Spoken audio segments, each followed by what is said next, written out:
السلام علیکم ورحمۃ اللہ۔ ملا امیر خان متقی کے دورہ دیوبند کی کہانی بی بی سی کی زبانی۔ دوستو، محسن اسلام یوٹیوب چینل پر مولانا امیر خان متقی صاحب کے بارے میں بر وقت اپڈیٹ دی جا رہی ہے۔ آپ سے درخواست ہے کہ اس چینل کو سبسکرائب ضرور کر لیجئے گا۔ ملا امیر خان متقی کے دورہ دیوبند کی کہانی بی بی سی کی زبانی۔ اگرچہ انڈیا نے ابھی تک افغانستان کی طالبان حکومت کو باضابطہ طور پر تسلیم نہیں کیا ہے، لیکن طالبان کے وزیر خارجہ ملا امیر خان متقی کا انڈیا کا جاری دورے کو انتہائی اہمیت کا حامل قرار دیا جا رہا ہے۔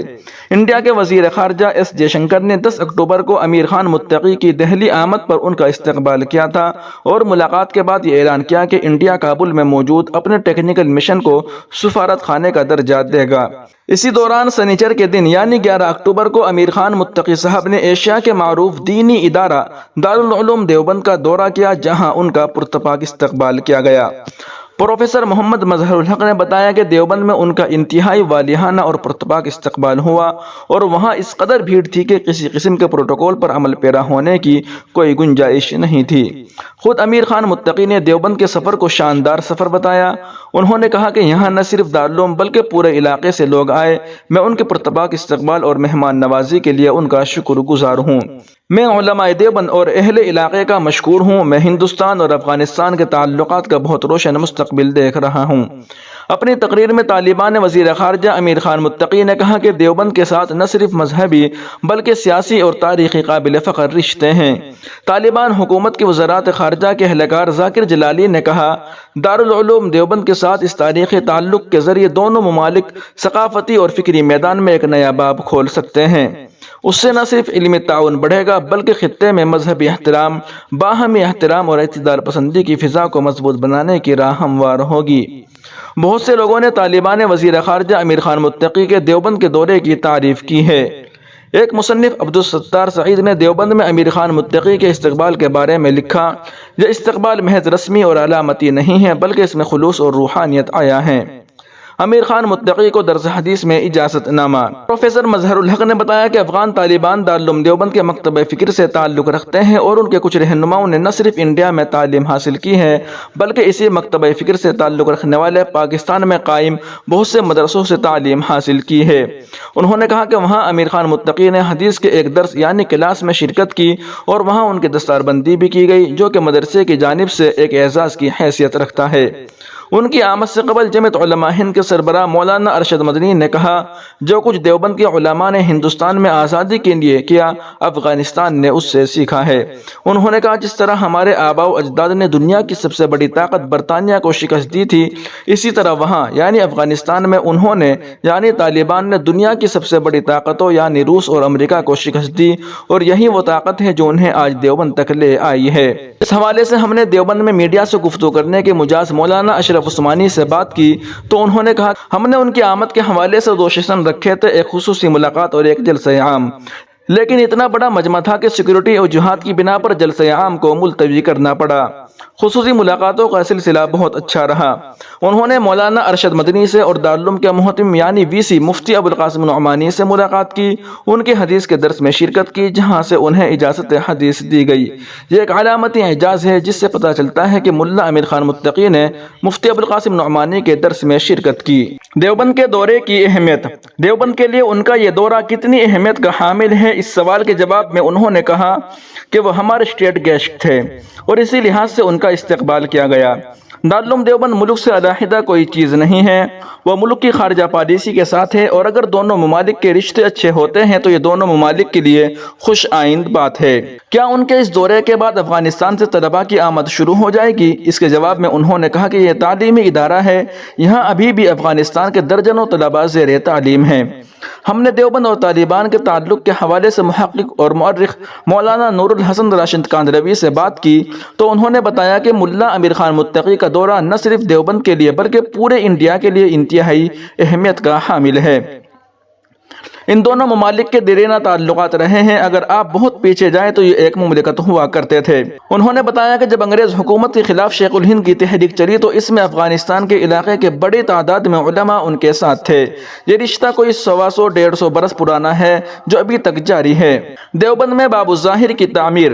انہوں نے بتایا کہ آزادی کے بعد جب افغانستان کے بادشاہ محمد ظاہر شاہ نے سن 1958 میں انڈیا کا دورہ کیا تھا تو انڈیا کے پہلے وزیر اعظم جواہر لال نہرو اور پہلے صدر ڈاکٹر راجندر پرساد نے ان کا استقبال کیا تھا۔ اس سفر پر انہوں نے دارالعلوم دیوبند کا بھی دورہ کیا تھا اور وہاں ان کے نام پر ایک بہت ہی پرشکوہ دروازہ باب الظاہر کی تعمیر ہوئی تھی جس کا سارا خرچ ظاہر شاہ کی افغانستان حکومت نے اٹھایا تھا۔ انہوں نے بتایا کہ اس وقت دارالعلوم کے محتم قاری محمد طیب صاحب نے افغانستان کا دورہ کیا تھا جہاں ان کا والیانہ استقبال ہوا تھا۔ اس دروازے کے ساتھ کوئی درجن بھر چھوٹے بڑے کمرے بھی تعمیر ہیں جو طلباء کی رہائش کے کام آتے ہیں۔ لیکن مولانا راشد کاندھلوی نے بتایا کہ تقسیم ہند کے وقت دارالعلوم دیوبند کے ایک اہم استاذ اور شیخ الحدیث مولانا عبدالحق نے اپنے وطن خیبر پختونخوا میں رہنے کا فیصلہ کیا۔ وہاں انہوں نے دارالعلوم دیوبند کی طرز پر ایک مدرسے کی بنیاد رکھی جسے دارالعلوم حقانیہ کے نام سے جانا گیا۔ یہ مدرسہ خیبر پختونخوا کے کوڑا کھٹک میں ہے جو کہ بعد میں طالبان کا مادر علمی بنا۔ اسی مدرسے سے افغانستان میں طالبان تحریک کے بانی رہنما ملا محمد عمر اور دیگر سینئر رہنما جلال الدین حقانی، شیخ عبدالحکیم اور ان کے تقریباً تمام اہم رہنماؤں نے تعلیم حاصل کی۔ مولانا نور الحسن راشد کاندھلوی نے بتایا کہ مولانا عبدالحق کے بیٹے مولانا سمیع الحق جو کہ جمعیت علماء اسلام کی طرف سے پاکستان کی پارلیمان میں سینیٹری بھی رہے نے، انہوں نے طالبان کے مکتبہ فکر کی ترویج و اشاعت میں کلیدی کردار ادا کیا۔ واضح ہے کہ مولانا عبدالحق کے بیٹے سمیع الحق اور پوتے حمید الحق نے جمعیت علماء ہند کی طرز پر پاکستان میں جمعیت علماء پاکستان کی بنیاد رکھی۔ خیبر پختونخوا کے مدرسہ حقانیہ سے تعلیم حاصل کرنے والے مولانا عبدالغنی نے BBC پشتو سروس سے بات کرتے ہوئے کہا، یہ مدرسہ افغانوں کے لیے اس لیے اہم تھا کہ دیوبند سے ہمارے تعلقات پرانے تھے اور اسے دیوبند کی ایک اہم شاخ سمجھا جاتا تھا۔ دیوبند ہمارے لوگوں کے لیے نہ صرف ایک مدرسہ ہے بلکہ ایک مکتبہ فکر اور نظریہ ہے۔ طالبان کے وزیر خارجہ امیر خان متقی کا یہ دورہ دیوبند کے لیے کتنی اہمیت کا حامل ہے، اس کے جواب میں مولانا راشد نے کہا کہ ان کی آمد سے موجودہ نسل میں یہ پیغام جائے گا کہ دیوبند کے مدرسے اور ان کے علماء نے ہندوستان کی آزادی میں بہت بڑا کردار ادا کیا ہے، اور یہ کہ یہ ادارہ اسلامی دنیا میں انتہائی اہمیت کی نظر سے دیکھا جاتا ہے۔ اس کے بعد افغانستان کے طلباء کی مدرسے میں آمد میں سہولت پیدا ہو جائے گی۔ انڈیا میں افغان سفارت خانے کے فعال ہونے کی امید۔ اس سے قبل جب امیر خان متقی سے دیوبند کے ان کے سفر کے بارے میں سوال کیا گیا تو انہوں نے کہا تھا کہ کوئی مدرسے کیوں جاتا ہے؟ ظاہر ہے تعلیم حاصل کرنے کے لیے۔ جس طرح افغانستان کے طلباء انڈیا میں انجینئرنگ اور میڈیکل کی تعلیم کے لیے آتے ہیں، اسی طرح دینی تعلیم کے لیے دارالعلوم کا رخ کرتے ہیں۔ پروفیسر مظہر الحق نے کہا کہ انڈیا میں سابق افغانستان حکومت کے سفیر کو انہوں نے وزیر خارجہ متقی کے ساتھ دیکھا ہے۔ وہ دیوبند کے دورے پر بھی ان کے ساتھ نظر آئے۔ ایسے میں یہ اندیا ملتا ہے کہ انڈیا میں افغانستان کا سفارت خانہ بحال ہو سکتا ہے۔ انہوں نے بتایا کہ اگرچہ ظاہری طور پر انڈین حکومت اور طالبان حکومت کے درمیان رشتہ نہیں ہے، لیکن بیک چینل سے بات جاری ہے۔ تجارت کا تو یہ حال یہ ہے کہ وہ پہلے سے زیادہ ہے۔ انہوں نے کہا کہ ابھی گزشتہ ماہ ہی وہ ایک سیمینار کے سلسلے میں افغانستان کے دورے پر تھے اور جس طیارے میں وہ سوار تھے اس میں کوئی 30 مسافر تھے جبکہ گنجائش 300 سے زیادہ کی تھی۔ جب انہوں نے دریافت کیا تو پتہ چلا کہ ایک کارگو طیارہ ہے اور دونوں ممالک کے درمیان تجارت اپنے معمول پر ہے۔ انہوں نے کہا کہ اس دورے سے ان کی پشتو زبان سیکھنے والے طلباء کے افغانستان آنے جانے اور ویزا میں سہولتوں کے راستے ہموار ہو سکتے ہیں۔ دیوبند کا قیام۔ دارالحکومت دہلی سے 3-4 گھنٹے کی مسافت پر موجود دیوبند قصبے میں دارالعلوم کی بنیاد سن 1866 میں رکھی گئی۔ اس مدرسے کے قیام کا تعلق انگریز کے خلاف 1857 کی بغاوت سے ہے جسے انڈیا میں آزادی کی پہلے جنگ بھی کہا جاتا ہے۔ خیال رہے کہ 1857 کی بغاوت کے بعد برطانوی حکومت نے مسلمانوں کے بہت سے ادارے بند کر دیے تھے اور سینکڑوں اسلامی اسکالرز کو برسوں تک قید میں رکھا یا پھر پھانسی دے دی۔ زندہ بچ جانے والے اسلامی علماء اکٹھے ہوئے اور 30 مئی 1866 کو اسی مدرسے کی بنیاد رکھی۔ یہ وہ لوگ تھے جو ہندوستان کو ایسٹ انڈیا کمپنی سے آزاد کرانا چاہتے تھے اور ہندوستان میں اسلامی علوم کے انحطاط کو روکنا چاہتے تھے۔ ماہرین کا کہنا ہے کہ دیوبند ایک مدرسہ ہی نہیں بلکہ ایک تحریک ہے جس کی بنیاد محمد قاسم نانوتوی، رشید احمد گنگوہی، اشرف علی تھانوی اور خلیل احمد سہارنپوری جیسے رہنماؤں نے برطانوی حکومت کے خلاف 1857 کی ہندوستانی بغاوت کے دوران رکھی تھی۔ دیوبند نے جنوبی ایشیا میں مسلمانوں پر غیر اسلامی ثقافت کے اثرات کی مخالفت کی اور روایتی اسلامی تعلیمات کو برقرار رکھنے کی کوشش کی۔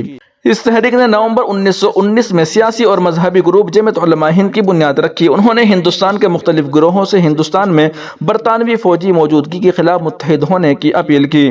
جمعیت علماء ہند کے علماء کی توجہ زیادہ تر ہندوستان میں ثقافتی تنوع پر تھی اور وہ ہندوستان کی تقسیم کے خیال کی مخالفت کرتے تھے، کیونکہ ان کا ماننا تھا کہ متحدہ ہندوستان میں مسلمانوں کی مذہبی آزادی کا تحفظ انتہائی ضروری ہے۔ یہ مدرسہ پورے خطے میں اسلامی تعلیم کے لیے مشہور ہوا۔ آج دارالعلوم کی طرف سے جاری کردہ فتوے اور مذہبی مشورے کو انتہائی اہمیت کا حامل سمجھا جاتا ہے۔ یہ مدرسہ سنی اسلام کے حنفی مسلک پر قائم ہے اور اس مدرسے کے تربیت یافتہ علماء پوری دنیا میں پھیلے ہوئے ہیں اور متعدد ممالک میں اس مدرسے کے نظریے پر قائم مدارس نظر آتے ہیں۔ بطور خاص انڈیا، پاکستان اور بنگلہ دیش میں اس کا غلبہ ہے۔ ناظرین و سامعین، یہ تھی آج کی ایک بہت ہی خاص رپورٹ۔ اگر ابھی تک آپ نے اس چینل کو سبسکرائب نہیں کیا ہے تو ویڈیو کے نیچے سبسکرائب والے آپشن پر کلک کر کے اس چینل کو سبسکرائب ضرور کر لیجئے گا۔ سبسکرائب کرنے کا فائدہ یہ ہے کہ جب بھی کوئی نئی ویڈیو اپلوڈ ہوگی تو بر وقت آپ تک پہنچ جائے گی۔ شکریہ، جزاکم اللہ خیرا۔